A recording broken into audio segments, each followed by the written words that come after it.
إن الحمد لله نحمده ونستعينه ونستغفره ونعوذ بالله من شرور أنفسنا ومن سيئات أعمالنا من يهده الله فلا مضل له ومن يضلله فلا هادي له وأشهد أن لا إله إلا الله وحده لا شريك له وأشهد أن محمدا عبده ورسوله صلى الله تعالى عليه وعلى آله وصحبه وسلم تسليما كثيرا أما بعد فإن خير الحديث كتاب الله وخير الهدي هدي محمد صلى الله عليه وسلم وشر الأمور محدثاتها وكل محدثة بدعة وكل بدعة ضلالة وكل ضلالة في النار أما بعد فأعوذ بالله من الشيطان الرجيم بسم الله الرحمن الرحيم ضرب الله مثلا قرية كانت آمنة مطمئنة يأتيها رزقها رغدا من كل مكان فكفرت بأنعم الله فأذاقها الله لباس الجوع والخوف بما كانوا يصنعون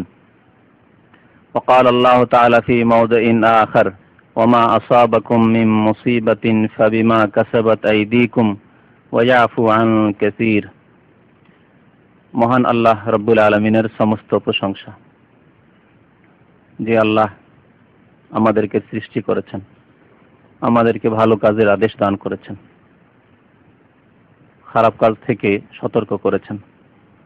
সে মহান আল্লাহর সমস্ত প্রশংসা, যিনি ভালো কাজ কর্মের উপর উত্তম প্রতিদান রেখেছেন, অন্যায় কাজের উপর আল্লাহ রাব্বুল আলামিন তার ন্যায় বিচারের ভিত্তিতে শাস্তি রেখেছেন।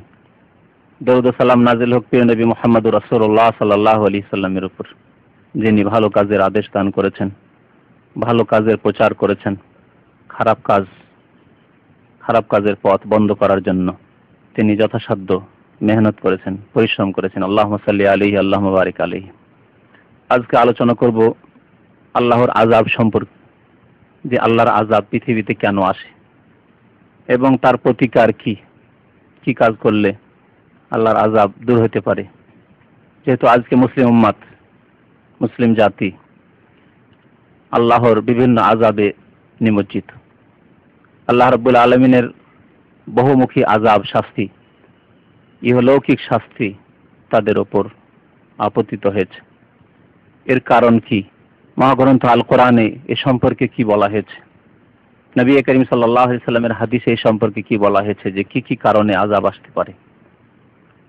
আল্লাহ রাব্বুল আলামিন মানুষ যদি সৎ পথে থাকে তাহলে তাদেরকে হালাল রিজিক দান করবেন। শুধু তাই নয়, অফুরন্ত রিজিক দান করবেন, ইহজগতে পরজগতে সুখ শান্তি দান করবেন, নিরাপত্তা দান করবেন। এসব কথা মহাগ্রন্থ আল কোরআনে রয়েছে। ওপর থেকে রিজিক নাজিল হবে, পায়ের তলা থেকে, জমিন থেকে রিজিক আসবে, এসব কথা আল কোরআনুল কারীমে রয়েছে। যদি আমরা সৎ পথে চলি এবং সৎ জীবন যাপন করি, পাপ মুক্ত জীবন যাপন করি। আল্লাহ রাব্বুল আলামিন একটি আয়াতে ইরশাদ করেছেন, সূরা নাহল আয়াত নম্বর 112, দারাবাল্লাহু মাসালান। আল্লাহ একটি উদাহরণ বর্ণনা করেছেন, কারিয়াতান, একটি জনপদের, একটি বস্তির, একটি শহরের, কানাত আমিনাতাম মুতমাইন্নাহ, সেই শহরে, সেই বস্তিতে, সেই জনপদে ছিল বড় শান্তি, নিরাপত্তা ছিল, কোন রকমের অশান্তি ছিল না। কানাত আমিনা মুতমাইন্নাহ, শান্তি ছিল, ইতমিনানের সাথে জীবন যাপন করছিল, কোন রকমের ডিস্টার্ব ছিল না। ইয়াতিহা রিজকুহা রাগাদাম মিন কুল্লি মাকান, এবং তাদের কাছে অফুরন্ত আল্লাহর রিজিক পৌঁছে যাচ্ছিল চারিদিক থেকে, মিন কুল্লি মাকান, সমস্ত জায়গা থেকে, যেখানে হাত দেয় সেখান থেকে রিজিক আসে, হালাল রিজিক। যেদিকে পা ওঠাই সেদিকে পথ সুগম হয়ে যায়, রিজিকের দ্বার খুলে যায় সেই গ্রামের, সেই শহরের লোকদের। ইয়াতিহা রিজকুহা রাগাদাম মিন কুল্লি মাকান। এর চাইতে আর বড় ইহজগতিক শান্তি আর কি চাইতে পারেন? যে বড় শান্তির সাথে বসবাস করছেন, ঘুম আসে শান্তির সাথে, বাড়ির বাইরে গেলেও শান্তি, ঘরের ভিতরে আসলেও শান্তি, এবং রিজিক অফুরন্ত রিজিক, চারিদিক থেকে আল্লাহর রিজিক চলে আসছে। আর কি চায় মানুষ দুনিয়ার শান্তিতে? এইসব শান্তি তো চায়। ইয়াতিহা রিজকুহা রাগাদাম মিন কুল্লি মাকান। কিন্তু এই রিজিক বন্ধ হতে লাগলো। শান্তি অশান্তিতে পরিণত হলো, নিরাপত্তা দূর হয়ে গেল, ভীত সন্ত্রস্ত অবস্থায় জীবন যাপন করতে আরম্ভ করলো। যতগুলি শান্তির দিক ছিল সবগুলি পরিবর্তন হয়ে গেল। কারণ আল্লাহ রাব্বুল বলছেন ফাকাফারাত বিআনউমিল্লাহ, আল্লাহর নিয়ামত সমূহকে তারা অস্বীকার করলো। কুফরি দুই প্রকারের হয়, এক হচ্ছে অস্বীকার করা, কাফের হয়ে যাওয়া, অর্থাৎ এই স্বীকার না করা যে আল্লাহর নিয়ামত। আপনার কাছে টাকা পয়সা আসছে, যদি আল্লাহ বিশ্বাসী না হন, পরকালে বিশ্বাসী না হন, যদি আল্লাহর বিধানে আল কোরআনে বিশ্বাসী না হন, বলবেন আমার বিদ্যা বুদ্ধির পরিণতি, আজকে আমি পয়সাওয়ালা হয়েছি যেহেতু খুব বুদ্ধিমান, খুব চালাক চতুর, এই ব্যাখ্যা করবেন যদি আল্লাহ পরকালে বিশ্বাস না থাকে। আর যদি আল্লাহ বিশ্বাস থাকে, পরকালে বিশ্বাস থাকে, আল্লাহ যে রেজেক দাতা এই কথায় বিশ্বাস থাকে, তো বলবেন আলহামদুলিল্লাহ, আল্লাহ লাখ লাখ শুকরিয়া যে আল্লাহর দান। দেখেন ভাষা পরিবর্তন হয়ে গেল। আপনার মতে একজন মানুষ অন্য ব্যাখ্যা করছে, আমার বিদ্যা বুদ্ধি, আমার মেহনত পরিশ্রম, আমার চালাকি চতুরতা, এর ফলস্বরূপ আমি সব টাকা পয়সা বাড়ি ঘর ধন পেয়েছি, বাবার কাছ থেকে কিছুই পাইনি, খালি হাতে বাবা বের করেছিল, কিন্তু এত পয়সার মালিক হয়েছি, এই হয়েছে সেই হয়েছে, এই যে নেতৃত্ব, কি এক গ্রামে বসবাস করতাম, এক মূর্খ মানুষ ছিলাম, মাধ্যমিক পাস ছিলাম না, দেশের মালিক হয়ে গেলাম, প্রধানমন্ত্রী হয়ে গেলাম, রাষ্ট্রপতি হয়ে গেলাম ইত্যাদি। তাহলে এক শ্রেণীর লোকেরা এইরকম ব্যাখ্যা করে যারা আল্লাহ বিশ্বাস রাখে না, পরকালে বিশ্বাস রাখে না, আল্লাহর নিয়ামতে বিশ্বাস নেই, তাহলে অস্বীকার করলো, তাহলে এটা হচ্ছে কুফরি। ফাকাফারাত বিআনউমিল্লাহ, আল্লাহর নিয়ামতকে অস্বীকার করি, আল্লাহর নিয়ামত না, আমার মেহনত পরিশ্রমের ফল। আর আরেক কুফরি হচ্ছে, একে বলা হয়েছে কোরআনের ভাষায় বলা হয়েছে বিভিন্ন আয়াতে কুফরানে নিয়ামত, মানে নিয়ামতের কৃতজ্ঞতা না শুকরি করা, শুকরিয়া জ্ঞাপন না করা, আল্লাহ যা দান করলো তার সৎ ব্যবহার না করা, অসৎ ব্যবহার করা, অন্যায়ের কাজে ব্যয় করা। আল্লাহ নিয়ামত দিয়েছে, হালাল নিয়ামত, আর হালাল পথ ছেড়ে হারাম ব্যবসা শুরু করা, হারাম উপায় অর্জন করা, হালাল যা আসছিল বেতন আসছে, তারপরে অন্যায় পথ, হারাম ব্যবসা বাণিজ্য, হারাম কাজকর্ম, চুরি করা ইত্যাদি ইত্যাদি, অন্যায় পথ অবলম্বন করা। তাহলে উপার্জনের ক্ষেত্রে অন্যায় পথ অবলম্বন করা হচ্ছে আল্লাহর নিয়ামতের নাশুকরি, কৃতজ্ঞতা, এবং হয়তো উপার্জন ভালো, কিন্তু ব্যয়ের ক্ষেত্রে, খরচার ক্ষেত্রে অন্যায় পথে খরচ করা, এ হচ্ছে আল্লাহর নিয়ামতের কৃতজ্ঞতা, নাশুকরি। তো আল্লাহর নিয়ামতের কুফরির দ্বিতীয় ব্যাখ্যা হচ্ছে যে নাশুকরি করা, যখন আল্লাহর নিয়ামতগুলি আসলো তখন শুকরিয়া আদায় করলো না। আর এর পূর্বে বেশ কিছুদিন আগে শুকরিয়ার বিষয়ের উপরে বিস্তারিত আলোচনা হয়েছে যে শুকরিয়া আদায় করতে হবে প্রথম অন্তর থেকে আল্লাহর প্রতি ঈমান নিয়ে এসে। আল্লাহ যেসব জিনিস বিশ্বাস করতে বলেছেন, যেসব জিনিসের প্রতি ঈমান নিয়েছেন তার মাধ্যমে, তারপরে মুখে উচ্চারণ করেও শুকরিয়া আদায় করতে হবে, আলহামদুলিল্লাহ আলহামদুলিল্লাহ, আল্লাহর নিয়ামত, আল্লাহরই সমস্ত প্রশংসা, সমস্ত শুকরিয়া, লাখ লাখ শুকরিয়া আল্লাহ, কথার দ্বারাও এবং কাজে কর্মেও। আমরা বিভিন্ন রকম মানুষ, বিভিন্ন রকমের, কেউ আছে যারা আমরা মুখে শুকরিয়া করি কিন্তু অন্তর থেকে শুকরিয়া করি না। অন্তরে আমাদের ঈমান, যে ঈমান আল্লাহ চেয়েছেন এবং যে ঈমান আল্লাহর কাছে গ্রহণযোগ্য, সেই ঈমান নেই।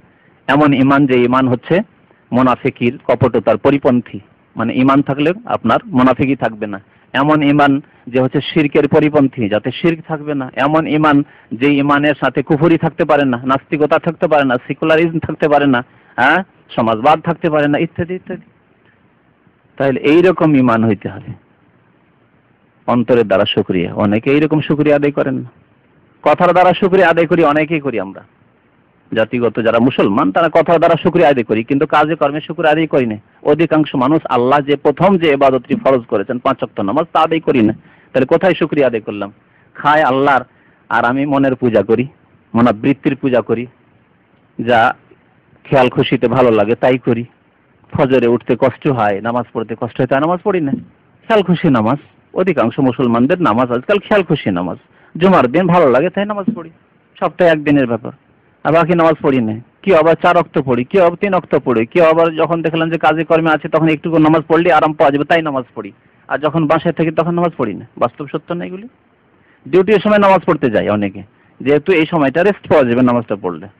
আর যখন দুপুরে ছুটি হয়ে গেছে তখন ভাত রান্না করি, করে না? রান্না বান্নায় ব্যস্ত, জোহরের নামাজের সময়, আসরের সময় ঘুমে ব্যস্ত, ফজরের সময় ঘুমে ব্যস্ত। তাহলে আল্লাহর কাজে কর্মে আমলের মাধ্যমে শুকরিয়া আদায় করে না এই শ্রেণীর লোকেরা। তো যখন কি করতে লাগে, ফাকাফারাত বিআনউমিল্লাহ, যে বস্তির আল্লাহ উদাহরণ দিয়েছেন ওই আয়াতে, সেখানে ফিরে আসেন।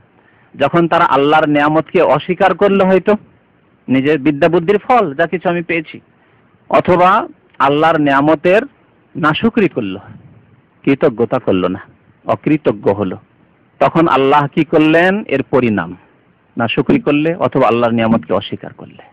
আল্লাহ নিয়ামত দিলেন যে আপনি সৎ কাজে ব্যয় করবেন, এই নিয়ামতকে, টাকা পয়সা ধন দৌলতকে, তাকে আপনি ব্যবহার করছেন গুনাহের কাজে, পাপের কাজে।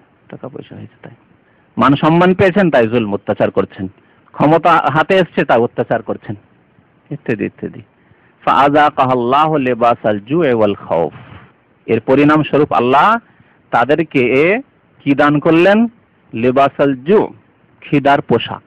আল্লাহ এখানে পোশাক শব্দ ব্যবহার করেছেন, যেহেতু মানুষের পোশাক শরীরে লেগে থাকে, এমন আযাব যে ছাড়ান না, পোশাক ছাড়তে পারবেন না আপনি, আপনার কাপড়ে কিছু অংশ এমন আছে যে কাপড় রাখতেই হবে, তো এমন আযাব আল্লাহ দিলেন যেটিকে আল্লাহ লেবাস বলে, পোশাক বলে আখ্যায়িত করেছেন। লেবাসাল জু, আর সেটি কিসের পোশাক? খিদার পোশাক। ক্ষুধার্ত করে দিলেন, দুর্ভিক্ষ, খেতে পাচ্ছে না, যাদের কোনো অভাব ছিল না, অফুরন্ত রিজিক আসছিল। আল্লাহ কি বলেছেন? মিন কুল্লি মাকান, সব দিক থেকে রিজিক আসছিল তাদের কাছে। ইতিহাস মুসলিম জাতির তুলে ধরেন যে বিশেষ করে আমরা বাংলা সমাজের মানুষ, এই বাংলার মানুষ সবচাইতে বেশি সচ্ছল ছিল, যার ফলে জনবস্তি সবচাইতে বেশি বাংলায়। কেন এত ঘন জনবস্তি? এই রহস্য করে চিন্তা করে দেখেছেন যে এত ঘন জনবস্তি পৃথিবীর কোথাও আছে কিনা সন্দেহ। তো বাংলায় সবচাইতে ঘন জনবস্তি, যার কারণ হচ্ছে যে সেখানে আল্লাহর অফুরন্ত নিয়ামত ছিল, অফুরন্ত নিয়ামত ছিল। সারা বিশ্ব থেকে মানুষ ছুটে গেছে।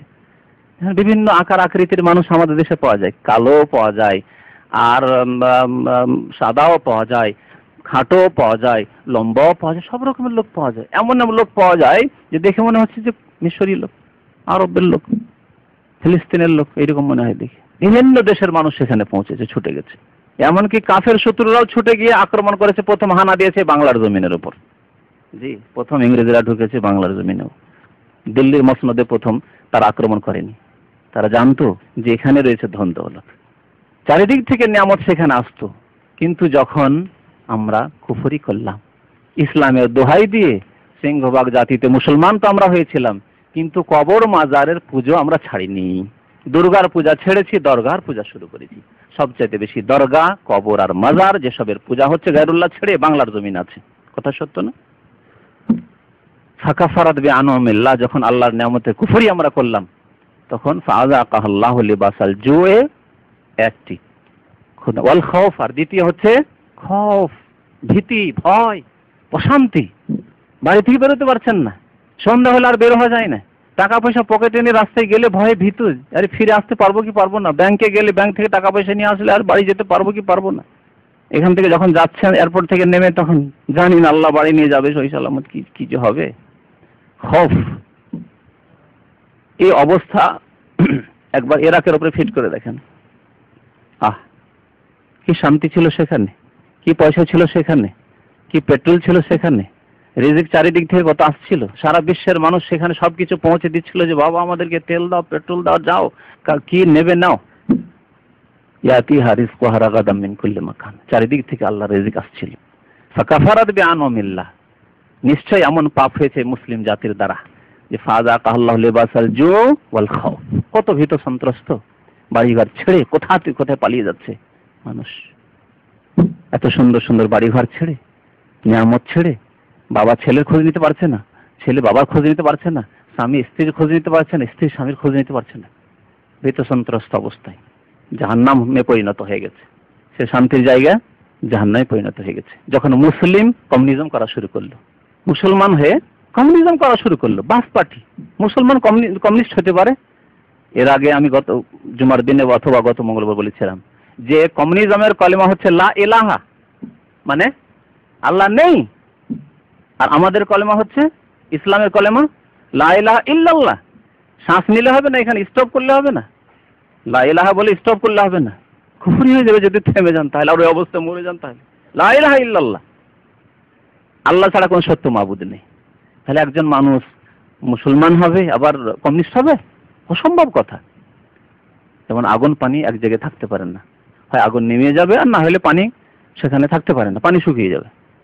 ঠিক তেমনই হয় ইমান থাকবে, ইসলাম থাকবে, আর না হলে নাস্তিকতা থাকবে, কমিউনিজম থাকবে। মুসলমান যদি বাসপার্টি করে, মুসলমান যদি কমিউনিজম করে, আর কত পাপ এছাড়া যে রয়েছে তা তো আল্লাহ ভালো জানেন। শিরক কুফরি ছাড়া বলেন দ্বিতীয় কাবা ওখানে আছে, নেই? দ্বিতীয় কাবার নাম কি? এই কাবার নাম হচ্ছে কাবা শরীফ, আর ওই কাবার নাম কি? বাগদাদ শরীফ। আচ্ছা, এই কাবার মালিক আল্লাহ রাব্বুল আলামিনকে কেউ গাউসুল আজম বলে না, ও আব্দুল কাদের জিলানীকে এই কবর পূজারী মুশরিকরা গাউসুল আজম বলে। আল্লাহর আযাব ডেকে নিয়ে আসবে না? এছাড়া যত পাপ হতে পারে, মদ থেকে শুরু করে জেনা, ব্যভিচার, যদি মুসলিম দেশে, একটি দেশের কথা বলছি না, এমন কোন মুসলিম দেশ আছে ইল্লা মান রাহিমাল্লাহ, আমার মনে হয় সৌদি আরব বাদ দিয়ে, যেখানে ব্যভিচারের লাইসেন্স নেই, 5 স্টার হোটেলে জেনা ব্যভিচার হয় না, অনুমতি প্রাপ্ত। আরে লুকিয়ে গোপনে তো যে কোনো জায়গায় হইতে পারে, কিন্তু কথা হচ্ছে যেখানে অনুমতি প্রাপ্ত, ছাড় প্রাপ্ত, লাইসেন্স আছে যে আমি এই ব্যবসা করি, দেহ ব্যবসা করি, ফাযাকাল্লাহু লিবাসাল জুই ওয়াল খাউফ, আল্লাহ খিদার আযাব চাপিয়ে দিলেন, ওয়াল খাউফ ভীতির আযাব চাপিয়ে দিলেন। কারণ আল্লাহ বলছেন বিমা কানু ইয়াসনাউন, তাদের কর্মের কারণে। বিমা কানু ইয়াসনাউন এই সম্পর্কে প্রচুর আয়াত রয়েছে কোরআনে কারিমে। যদি আয়াতগুলি নিয়ে আলোচনা করি তাহলে আমাদের সংশোধন হয়ে যাবে। কারণ এবং প্রতিকার, কোরআনে 2 রকমের কথাই উল্লেখ করা হয়েছে।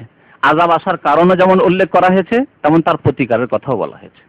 আল্লাহ রাব্বুল আলামিন আরো ইরশাদ করছেন, জাহারাল ফাসাদু ফিল বাররি ওয়াল বাহরি বিমা কাসাবাত আইদিন নাস।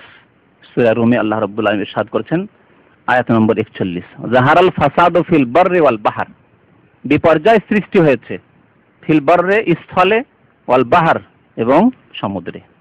বাহর মানে সমুদ্র, অর্থাৎ জলে স্থলে। পৃথিবী 2 ভাগে বিভক্ত, পানি সে নদীর আকারে হোক, আর পুকুরের আকারে হোক, আর সমুদ্রের আকারে হোক, মহাসাগরের আকারে হোক, যেভাবে হোক না কেন। ফিল বাররে ওয়াল বাহর, সমুদ্রে এবং স্থলে ফাসাদ সৃষ্টি হয়ে গেছে, ফাসাদ বিরাজ করছে। জাহারা আল্লাহ বলেছেন, বিপর্যয় বিরাজ করছে, অশান্তি বিরাজ করছে।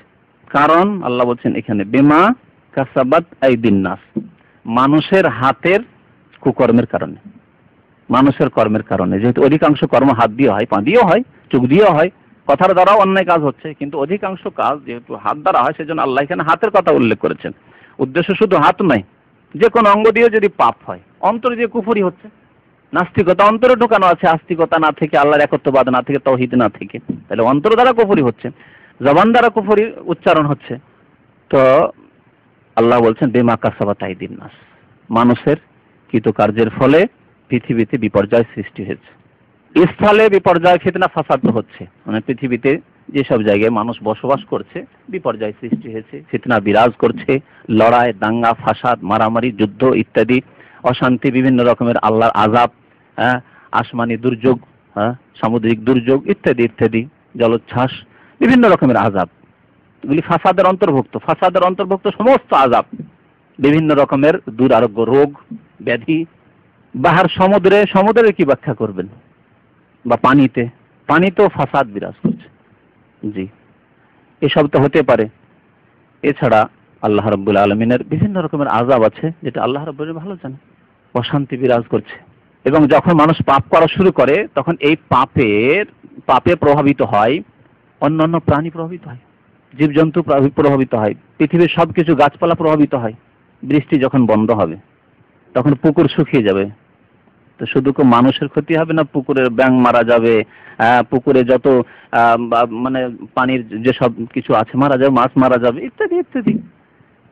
যখন অনাবৃষ্টি শুরু হবে, আল্লাহর বিভিন্ন রকমের আযাব আসবে, তখন প্রভাবিত হবে তাহলে গাছপালা পর্যন্ত প্রভাবিত হবে, ফসল জন্মাবে না। মোবাইল বন্ধ করে দেন। বিমা কাসাবাত আইদিন নাস, আল্লাহ রাব্বুল আলামিন তারপরে বলছেন যে লিনুযীকাহুম বাযাল্লাযী আমিলু, এই পৃথিবীতে ফাসাদ, ফিতনা, আল্লাহর শাস্তি যে বিরাজ করে মানুষের কৃতকার্যের কারণে। কারণ কি, আল্লাহ কেন পাঠান? যাতে করে আমি তাদেরকে এই শাস্তি দিই, এবং পুরোপুরি শাস্তি নয়। আল্লাহ বলছেন বাযাল্লাযী আমিলু, কিছু তাদের অপকর্মের, কিছু পাপের শাস্তি আমি তাদেরকে দিই। তাহলে দুনিয়াতে মানুষ যত পাপ করে সব পাপের শাস্তি আল্লাহ পৃথিবীতে দেন না। আল্লাহ এখানে বলছেন বাযাল্লাযী আমিলু, কিছু কাজকর্ম পাপের আমি শাস্তি দিই। লাআল্লাহুম ইয়ারজিউন, শাস্তি কেন দেন আল্লাহ রাব্বুল আলামিন কিছু অপকর্মের, অন্যায় কাজের? যাতে করে মানুষ ফিরে আসে, জ্ঞানবান মানুষ ফিরে আসবে, যখন একটি ক্ষতি হলো আপনার, তখন আপনি আত্মপর্যালোচনা করবেন যে ভাই এই ক্ষতিটা আমার হলো কেন, এই ছিনতাইটা হলো কেন, আমার কি হারাম রিজিক আছে, না আমি পাপ করেছি। 2-4 দিনের মধ্যে দেখি তো, বেশি দিন স্মরণ না রাখতে পারলে আমার জীবনের হিস্ট্রিটা দেখি তো, আমি কি কাজ করেছি, কি অন্যায় কাজগুলো করেছি। আমি কি আজকে নামাজ পড়েছি ফজরের, অ্যাক্সিডেন্ট হয়ে গেল, একজন জ্ঞানবান মানুষ চিন্তা করবে নামাজ পড়িনি তো আজকে, আল্লাহর আযাব তো ধরবেই। আজকে তো এইরকম এত টাকা বেইমানি করেছি, একজন লোকের উপর অন্যায় করেছে, নিরীহ মানুষ অন্যায় করেছে ইত্যাদি। এভাবে নিজের হিসাব নিকাশ করবে নিজেই। নবী করিম সাল্লাল্লাহু আলাইহি ওয়াসাল্লাম বলেছেন, আল কাইয়াসু মান দানা নাফসাহু ওয়া আমিলা লিমা বাদাল মাউত। জ্ঞানবান ব্যক্তি ওই ব্যক্তি যে ব্যক্তি মান দানা নাফসাহু, নিজের নফসের, নিজের ব্যক্তিত্বের হিসাব নিকাশ নিজেই করে, যে আমি কি অন্যায়গুলি করছি, কতটুকু ভালো কাজ আমার দ্বারা হচ্ছে, আর কতটুকু অন্যায় হচ্ছে আমার দ্বারা। আমি কি আমার মাতা পিতার সেবা করছি, আমি কি যার যতটা প্রাপ্য আছে আদায় করছি, আমি কি আল্লাহর ইবাদত বন্দেগী করছি, আমি কি 5 ওয়াক্ত নামাজ পড়ছি, আমি কি কাবিরা বড় গুনাহগুলি থেকে বেঁচে থাকছি যেগুলি আযাবের কারণ। জ্ঞানবান ওই ব্যক্তি যে ব্যক্তি দানা নাফসাহু, নিজের হিসাব নিকাশ নিজেই করে, তার জন্য পুলিশ পাঠাতে হয় না, তার জন্য থানার দরকার নেই, তার জন্য জেলখানার দরকার নেই, যে তাকে জেলে নিয়ে যাবে, পানিশমেন্ট দেবে, 6 মাস সাজা, 1 বছর সাজা হবে, তাহলে তাকে সতর্ক করা হবে না। নিজের হিসাব নিজেই করতে পারে। ও আমেল আলী মা বাদাল মত, এবং মরণের পরের জগতের জন্য কিছু কর্ম করে। মরণের পর যে জগৎ রয়েছে, স্থায়ী জগৎ, তার জন্য কাজ করে, সে হচ্ছে জ্ঞানী ব্যক্তি। কাইয়েস। তাহলে যে ব্যক্তি মরণের পরের জন্য করে না, শুধু দুনিয়ার জন্যই কাজ করে, ভালো বাড়ি কি করে হবে, ভালো শহরে একটি জায়গা কি করে কিনতে পারবো, আমার ছেলে মেয়েদেরকে পড়িয়ে কাউকে ডাক্তার বানাতে পারবো, কাউকে ইঞ্জিনিয়ার বানাতে পারবো, কাউকে এই বানাবো সেই বানাবো, এগুলি কি করে করব, শুধু এই জন্যই ব্যস্ত, সময় আর হয় না, এছাড়া আর অন্য কাজের সময় হয় না। পরকালের সুখ শান্তি হাসিলের জন্য যে কিছু তাকে পাথেই সঞ্চয় করতে হবে, তার জন্য তার তৌফিক হয় না, তাহলে সে জ্ঞানী নয়।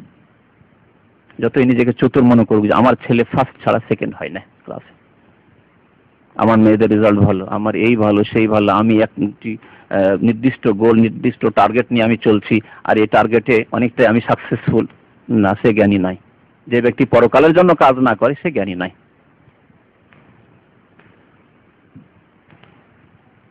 আল্লাহ রাব্বুল আলামিন সূরা সাজদায় আরো বলেছেন যে মানুষকে আল্লাহ শাস্তি দেন পৃথিবীতে। পৃথিবীর শাস্তির কথা বিশেষ করে বলছি, পরকালে তো শাস্তি রয়েছে, কিন্তু পৃথিবীর শাস্তি মানুষকে আল্লাহ সতর্ক করার জন্য দেন।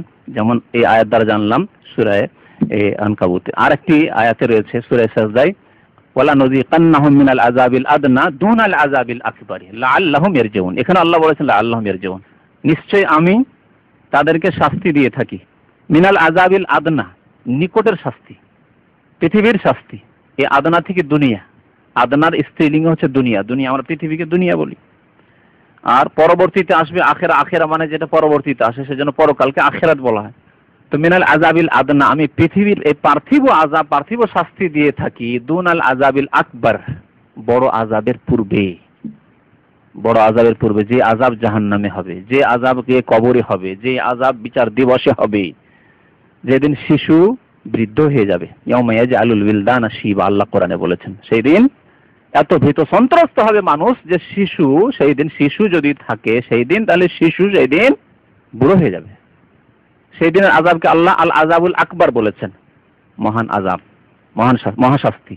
তো মহাশাস্তির পূর্বে আল্লাহ রাব্বুল আলামিন পৃথিবীতে ছোট ছোট আযাব দিয়ে থাকেন। এগুলোকে পরকালের শাস্তির তুলনায় ছোট শাস্তি বলা হয়েছে। আযাব আদনা মানে নিকটের শাস্তি হতে পারে, আর আদনা মানে নিম্ন স্তরের শাস্তি হয়, দুটি অর্থ হয়। আদনা মানে নিম্ন স্তরের শাস্তি, তুলনামূলক।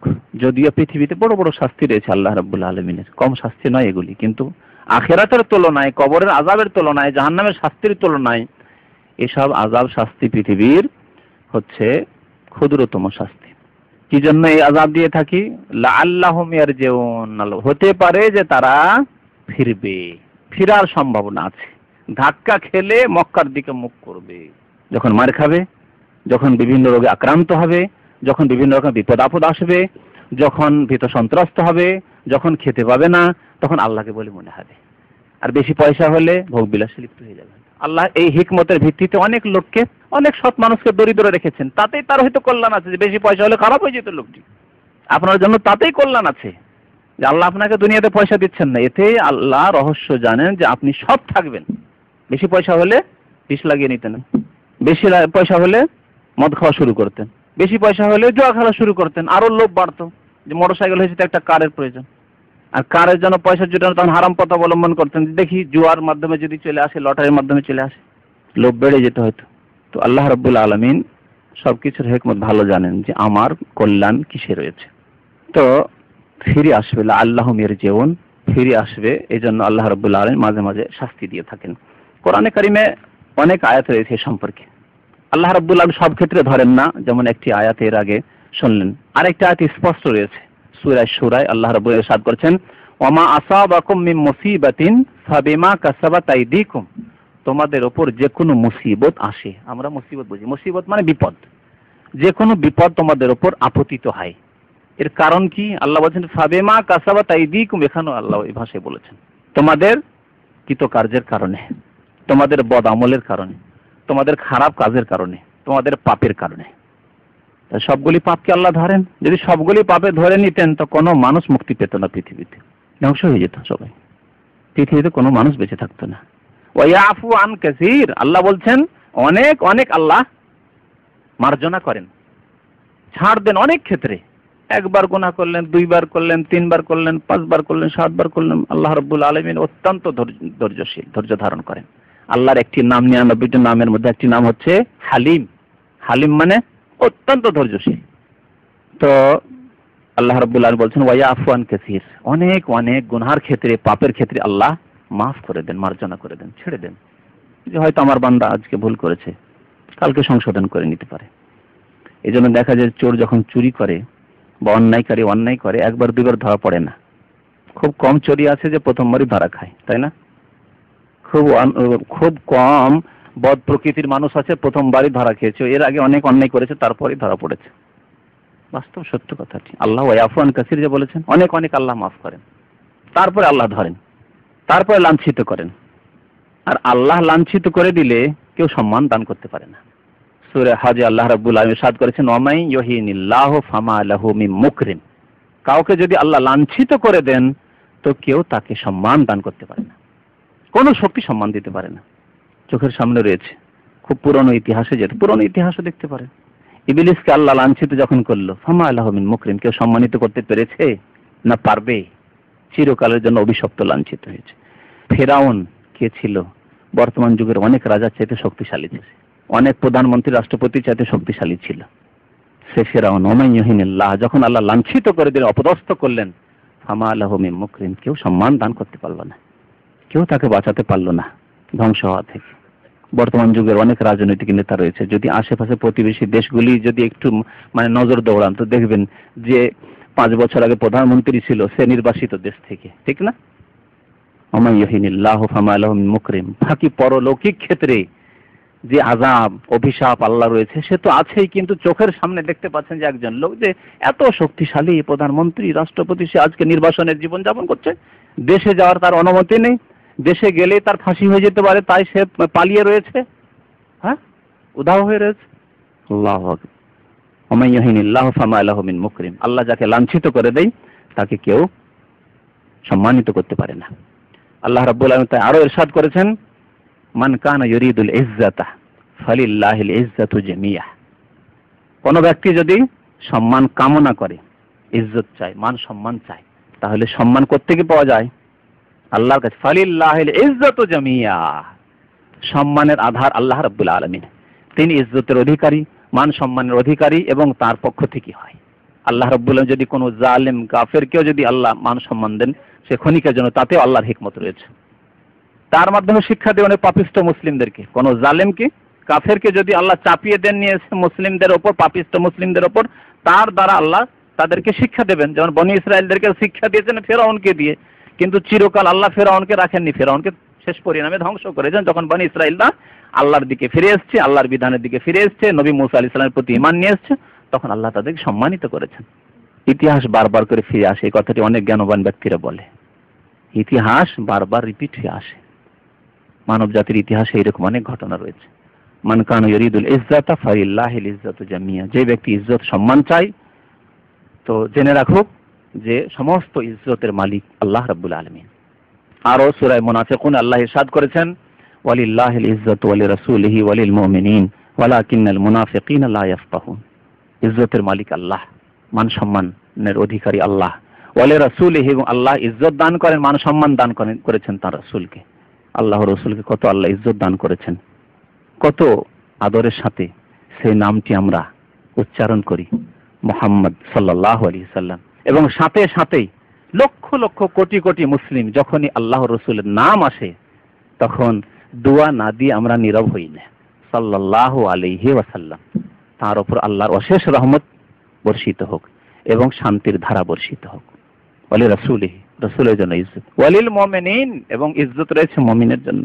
মুমিনদের নাম যারা নেবে সৎ বলে নাম নেবে। সাহাবায়ে কেরাম আবু বকরের যখন নাম নেন, ওমর ওসমান আলীর যখন নাম নেন, সাহাবায়ে কেরামের যখন নাম নেন, মা আয়েশা মা ফাতিমার যখন নাম নেন, তখন কি বলেন? রাদিয়াল্লাহু তাআলা আনহা। কত শ্রদ্ধা ভরে এবং সুনামের সাথে কোন রকমের মন্তব্য আছে? আলহামদুলিল্লাহ। আল্লাহ রাব্বুল সৎ ব্যক্তিদের, পৃথিবীর মধ্যে যারা সৎ ব্যক্তি ঈমানদার, তাদের শ্রদ্ধার সাথে তাদের নাম তাদের ভাষায় উল্লেখ হয়। যারা লম্পট তাদের কাছে প্রশংসার প্রয়োজন নেই, তাদের প্রশংসার কোনো প্রয়োজন নেই। যারা বদ প্রকৃতির মানুষ তাদের প্রশংসার তারা মুহতাজ নন। যারা কাফের বিধর্মী তাদের প্রশংসার কোনো প্রয়োজন নেই। তারপরে অনেক বিধর্মী আল্লাহর শত্রু যারা ন্যায় পরায়ণ, ন্যায় বিচার করেছে, আল্লাহ হয়তো তাকে ঈমানের তৌফিক দেন, ঈমান নিয়ে আসেনি, তারাও সত্য কথা বলেছে, ঠিক কিনা? তারাও সম্মানের সাথে তাদের নাম উচ্চারণ করেছে। আল্লাহ রাব্বুল আলামিনের আযাব আসে যখন বিশেষ করে সচ্ছল ব্যক্তি যারা পাপে লিপ্ত হয়, আর সচ্ছল ব্যক্তিরা পাপে লিপ্ত হয়। সূরা বনী ইসরাইল, সূরাতুল ইসরা, আল্লাহ রাব্বুল আলামিন ইরশাদ করেছেন আয়াত নম্বর 16, ওয়া ইযা আরাদনা আন নুহলিকা কারিয়া, যখন আমি কোনো জনবস্তিকে ধ্বংস করতে চাই, আল্লাহ বলছেন। তাহলে আল্লাহ কখনো কখনো জনবস্তিকে, শহরকে, দেশকে, এক একটি এলাকাকে আল্লাহ কি করেন? ধ্বংস করেন। এই উম্মতের জন্য নবী করিম সাল্লাল্লাহু আলাইহি ওয়াসাল্লামের একটি দোয়া আছে যে এই উম্মত সারা বিশ্ব থেকে একসাথে ধ্বংস হয়ে যাবেন না। এই নবী সাল্লাল্লাহু আলাইহি ওয়াসাল্লামের স্পেশাল একটি দোয়া যে মুসলিম জাতি সারা বিশ্ব থেকে একসাথে মুছে যাবেন না, তবে এক একটি এলাকা থেকে, এক একটি অঞ্চল, এক একটি দেশ থেকে মুছে যেতে পারে। এক একটি দেশ ইসলামের মানচিত্র থেকে সাফ হয়ে যেতে পারে, এটা হতে পারে, কিন্তু সারা বিশ্বের মুসলিমকে মুছে দেওয়া অসম্ভব। এই গ্যারান্টি আল্লাহ পাক রব্বুল আলামিন দিয়েছেন তার রাসূলের দুয়ার কবুল হওয়ার মাধ্যমে। পৃথিবী থেকে মুসলিমকে মুছে দেওয়া যাবে না। যদি এক এলাকার মুসলিম মুছে দেওয়া হয়, আর এক এলাকা দেখা যাবে সেই কাফের দেশে আলহামদুলিল্লাহ মুসলিমের সংখ্যা বাড়ছে, তা হচ্ছে কিনা? যেসব ইহুদি খ্রিস্টানরা আজকে বদ্ধপরিকর ইসলামে মুসলিমদেরকে মুছে দেওয়ার জন্য, তাদের দেশে মুসলিমদের সংখ্যা বাড়ছে। হয়তো তাদের মাধ্যমে আল্লাহ রাব্বুল আলামিন ইসলামকে শক্তিশালী করবেন, ইসলামের খেদমত নেবেন। তো আল্লাহ ইরশাদ করছেন যে ওয়াইদা আরাদনা আন নুহলিকা কারিয়া, যখন আমি কোনো দেশকে, কোনো জনপদকে ধ্বংস করতে চাই, আমার নামুতরা ফিহা ফাফাসাকু ফিহা, তখন সেখানকার সচ্ছল ব্যক্তিরা পাপে লিপ্ত হয়ে যায়। উতরা ফুহা, সচ্ছল ব্যক্তি যারা ভোগবিলাসী, পয়সা হয়েছে ভোগবিলাস করা শুরু হয়েছে তাদের, তখন হালাল হারামের আর বাছাই নেই, যত রকমের অন্যায় কাজ শুরু হয়ে গেল। জেনা, ব্যভিচার, শিরক, কুফরি, নাস্তিকতা, ভাতের সাথে তাদের মদ চলছে, একই টেবিলে হালাল খাবারের সাথে হারাম খাবার, হারাম পানীয় ইত্যাদি ইত্যাদি। ফাফাসাকু ফিহা, যত রকমের পাপের কাজ তারা করা আরম্ভ করে। পয়সার অভাব নেই, যার ফলে ফাফাসাকু ফিহা, ফাসিকি কাজ, আল্লাহর বিরুদ্ধাচরণ করে, আল্লাহর বিধানের বিরুদ্ধাচরণ করে, আল্লাহ রাসূলের বিরুদ্ধাচরণ করে। ফাফাসাকু ফিহা, সেই দেশে, সেই অঞ্চলে, সেই জনপদে। কোন অবস্থায় আমরা রয়েছি মুসলিম সমাজ? কত রকমের পাপে আজ মুসলিম সমাজ ব্যক্তি জীবন থেকে শুরু করে রাষ্ট্রীয় পর্যায় পর্যন্ত কত রকমের পাপে লিপ্ত। সুদকে আমরা হালাল করে দিয়েছি, ঠিক না? সুদী ব্যাংক ছাড়া কোনো দেশ নেই, মুসলিম দেশ। অমুসলিমগুলো তো বাদ দেন, আল্লাহর গজব, তাদেরকে আল্লাহ দুই ভাগে ভাগ করেছেন, মাগদুব আলাইহিম নাহি ওয়ালাদ-দাল্লিন। সূরা ফাতিহা আল্লাহ তাদেরকে বলেছেন হয় তারা আল্লাহর গজব প্রাপ্ত, অভিশপ্ত, আর না হলে তারা পথভ্রষ্ট, দাল্লিন। কিন্তু যারা মুসলিম, যদি মুসলিমদের ঘরে ঘরে সুদ পৌঁছে যায়, মুসলিম নিজের টাকাকে হেফাজতে রাখবে, বাড়ি থাকতে পারছেন না, বাবা কোথায় রাখবো, হালাল পন্থায় রাখার কোনো উপায় না থাকে, সুদ খেতেই হয় তাকে, সরাসরি খাক আর না হলে সে মাধ্যম দিয়ে হোক, যেইভাবে হোক না কেন, সুদের কিছু গন্ধ কমপক্ষে পৌঁছে। অনেক জিনিস ইসলামের লেভেল দিয়ে হালাল করা হচ্ছে। ইসলামিক ইন্স্যুরেন্স, আবার ইন্স্যুরেন্স ইসলামিক কি করে হতে পারে? ইসলামিক ইন্স্যুরেন্স কি করে হতে পারে? জীবন বীমা আবার ইসলামিক কি করে হতে পারে? ইসলামিক গণতন্ত্র, হ্যাঁ, কিছুদিন পরে বলে ইসলামিক ব্যভিচার, হ্যাঁ, ইসলামিক শিরক, যেমন মাজার, হিন্দুরা পুতুল পূজা করে, দুর্গা পূজা করে, সেই জন্য শিরক সেটি।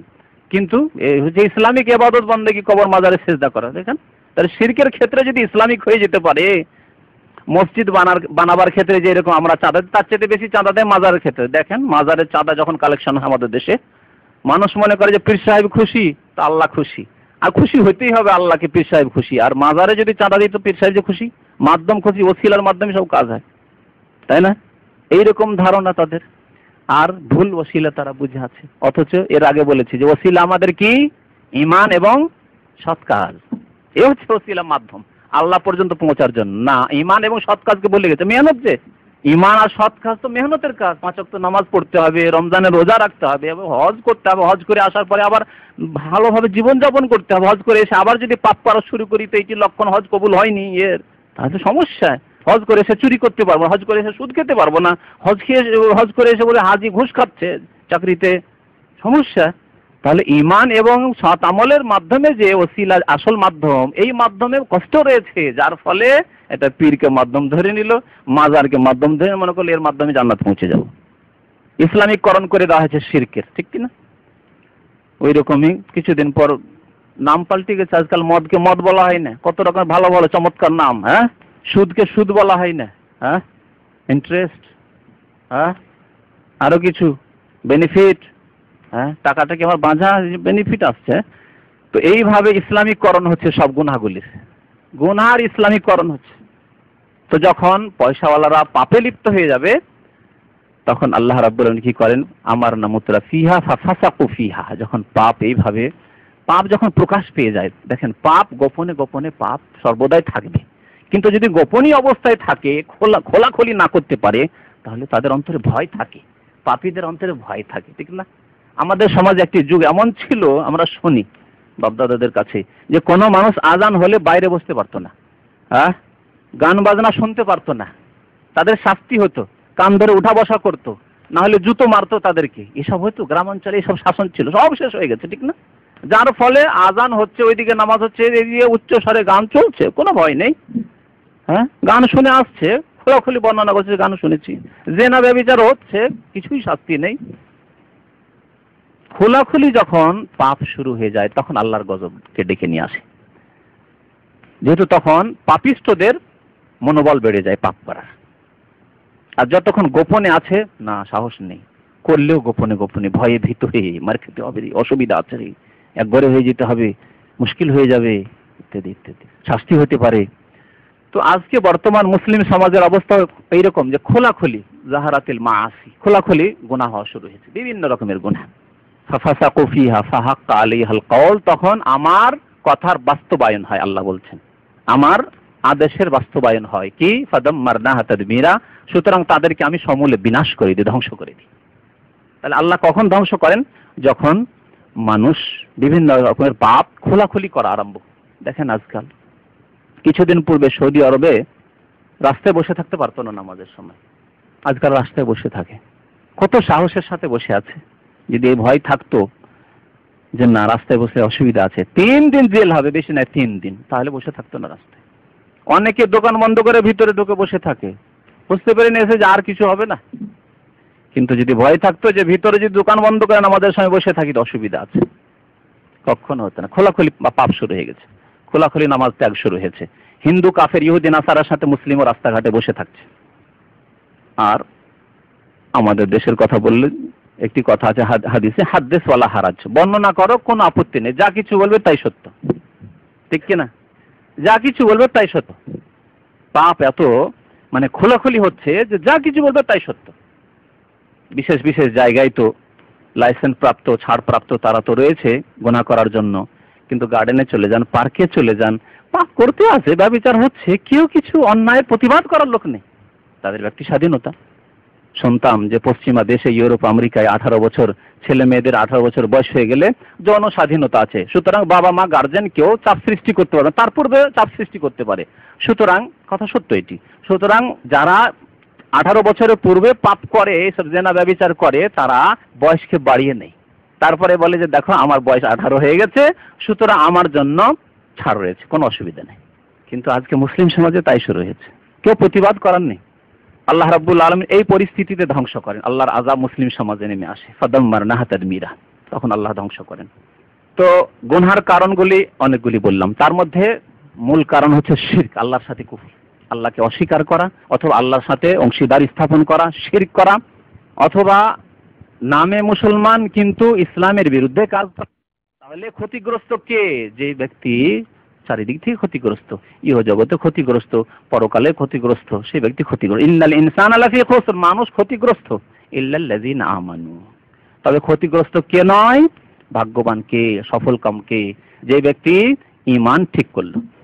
ঈমান ঠিক করতে হবে। ঈমানের ব্যাখ্যার জন্য সময়ের প্রয়োজন রয়েছে, সংক্ষেপে বলছি, এর আগেও ইশারা করেছি, ইঙ্গিত করেছি যে ঈমান এমন ঈমান হতে হবে যে ঈমানের সাথে কুফরি না থাকে। আর কুফরি দুই প্রকার বলেছি, নিয়ামতের কৃতজ্ঞতা, অকৃতজ্ঞতা এবং অস্বীকার করা। আর এমন ঈমান হতে হবে যাতে শিরক না থাকে, ঈমানও আছে, ঈমানেরও দাবি করি, কালিমা লা ইলাহা ইল্লাল্লাহ, আর ফকির মাজারের পূজাও করি, হ্যাঁ, পীরের মুরিদও হই, আর অন্ধভাবে পীর যা দিল করেছে সিলেবাস সেটিকে মনে করি আল্লাহ প্রদত্ত বিধান। এ তো মানব রচিত বিধান। কি করে শান্তি হবে মানব রচিত বিধান দিয়ে? ইল্লাল্লাযিনা আমানু, তাহলে এমন ঈমান হতে হবে যেটি কুফরির পরিপন্থী, এমন ঈমান হতে হবে যেটি শিরকের পরিপন্থী, এমন ঈমান হতে হবে যেটি নিফাক, কপটতার পরিপন্থী। মুসলিম জাতিতে কিন্তু কাজে কর্মে কপটতা অন্তর থেকে প্রকাশ পাচ্ছে, কাজে কর্মের মাধ্যমে। এইরকম হইলে হবে না। ইল্লাল্লাযিনা আমানু, ঈমানের 6টি স্তম্ভ রয়েছে, সেগুলি বাস্তবায়ন হতে হবে। আজকালকার মুসলমানদেরকে জিজ্ঞেস করি, মুসলমান যুবকদেরকে যে ঈমানের স্তম্ভ কয়টি, বলতেই পারেন। এই হচ্ছে মুসলিম সমাজের অবস্থা। এত অজ্ঞতা ইসলাম থেকে, যেহেতু প্রয়োজন নেই, যেহেতু ইসলাম শিখে বাস্তবে পৃথিবীতে কিছু পাচ্ছি না, তো কি লাভ আছে? কেমন চাকরি পাওয়া যাবে, কি হতে পারে, কত টাকা ইনকাম হবে, সব আমরা আজকাল ওজন করছি পয়সা দিয়ে সবকিছুকে। সুতরাং ইসলামের স্তম্ভ কেন জানবো? আমাদের তো জান্নাত নিয়ে মাথা ব্যথা নেই, পরকালে শান্তি নিয়ে মাথা ব্যথা। আমাদের মাথা ব্যথা যে কত টাকা ইনকাম হবে, কি উন্নতি করতে পারবো ইসলাম শিখে, ঈমানের স্তম্ভ শিখে। তাই আমরা ছেলে মেয়েদেরকে শেখাই না। ইল্লাল্লাযিনা আমানু, তাহলে ঈমান প্রথম ঠিক করতে হবে। ওয়া আমিলুস সালিহাত, এবং তার সাথে সাথে সৎ কাজ করতে হবে। এই 56টি দেশ থাকলে শুধু হবে না, নামে মাত্রে। জাতিতে এত সংখ্যায় মুসলমান থাকলে হবে না। আর গোসাউন কা গোসাইস সাইল, নবী সাল্লাল্লাহু আলাইহি ওয়াসাল্লাম বলেছেন যে মুসলিমদের অবস্থা এমন হবে যে তারা যেন বন্যার ফেনা, বন্যার সময় যে ফেনাগুলি ভেসে বেড়ায় ওই রকম অবস্থা হবে, যার কোনো অস্তিত্ব থাকে না। একটু যখন ঢেউ আসে তখন চূর্ণ বিচূর্ণ হয়ে কোথাও অস্তিত্বহীন হয়ে যায়। এরকম হলে হবে না, অস্তিত্ব থাকতে হবে মুসলিম জাতির। তো ইল্লাল্লাযিনা আমানু ওয়া আমিলুস সালিহাত, সৎ আমল করতে হবে। তাহলে মুমিন মুসলিম হওয়ার পরে সৎ আমল, সৎ আমল অনেক রয়েছে। নামাজ, রোজা, হজ, যাকাত এসব যেমন রয়েছে, তেমনি অন্যান্য ক্ষেত্রে, মামলাতের ক্ষেত্রে, আদান প্রদানের ক্ষেত্রে, লেনদেনের ক্ষেত্রে, বিভিন্ন ক্ষেত্রে যত সৎ আমল, এক কথায় আল্লাহ এবং রসুল যা করতে বলেছেন সৎ আমল, ঠিক তেমনি আল্লাহ এবং রসুল যেসব কাজকে অন্যায় বলে আখ্যায়িত করেছেন, হারাম করেছে, সেসব হচ্ছে, সেসব থেকে বেঁচে থাকা হচ্ছে সৎ আমল। যেহেতু গুনাহ থেকে বেঁচে থাকাও ফরজ, যেমন নামাজ, রোজা, হজ, যাকাত করা ফরজ, তেমনি গুনাহ থেকে বেঁচে থাকা ফরজ, সেগুলি সৎ আমল। ওয়া আমিলুস সালিহাত, এবং সৎ কাজ করার সাথে সাথে ওয়া তাওয়াসাউ বিল হক, সৎ কাজের দিকে আহ্বান করতে হবে। আমরা করি কি?